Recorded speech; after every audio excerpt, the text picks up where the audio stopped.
Law talk can be overwhelming sometimes. Carlos, John, what's up? what exactly is bankruptcy?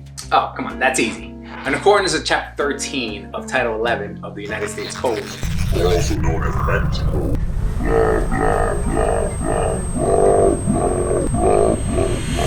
and that's about it, man. All right, let me know if you need anything else. Lunch, 1 p.m. All right. Don't worry, it's not as complicated as it sounds. There's 3 primary areas of bankruptcy we practice here at Scura Law to help others.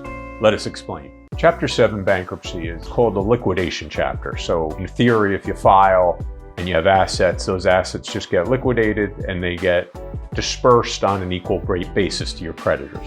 That's a bit of a mislabeling though. Chapter 7, typically nobody loses assets. 90% of our clients who come in and file Chapter 7 don't lose any assets because their assets are not above what their allowable exemptions are. So most people come in, wipe out most of their credit card debt or all their credit card debt and unsecured debt, and they can keep certain assets, such as a house that doesn't have too much equity that's within what's called their exemptions. They'll keep their car, they'll keep most assets. Also, retirement accounts are totally exempt. Again, 90% of people that come in financial stress can file Chapter 7, wipe out all their debt, and start with a clean slate or a fresh start. Next up, Chapter 11. Chapter 11 is really designed to reorganize and restructure a business entity. Originally, it was structured for businesses. It's a very efficient way to get a business reorganized, restructured, and have them come up with a plan of how they can pay back their debt, at least some of the debt, and reorganize and come out the other side as a viable entity. Individuals can file Chapter 11 as well. Chapter 11 is for those individuals with more debt than they would have or qualify for in Chapter 13. The intent is to find a plan, find a way that these people or these business entities can restructure, reorganize, treat everybody fairly, have them be able to come out the other side as a viable company that has shed some of the debt and treat creditors fairly at the same time. And let's not forget about Chapter 13.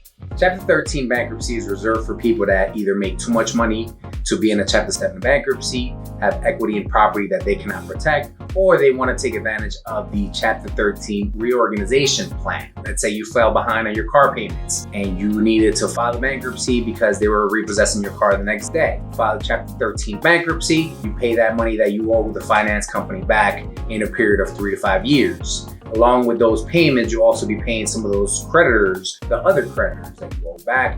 Usually this payment is 2.5% of your total overall debt, paid over, like I said, anywhere between 36 and 60 months, monthly payments to the trustee. After all of your payments have been completed, you'll get an order in the mail and the rest of the debt is completely discharged. There's no need to be intimidated by your circumstances. As scary as they may seem, there is always a solution to every problem. Getting your life back is much more possible than you think. So take a breath and relax. You're not alone. Call our offices and subscribe to our channel for less law talk and more problem solving.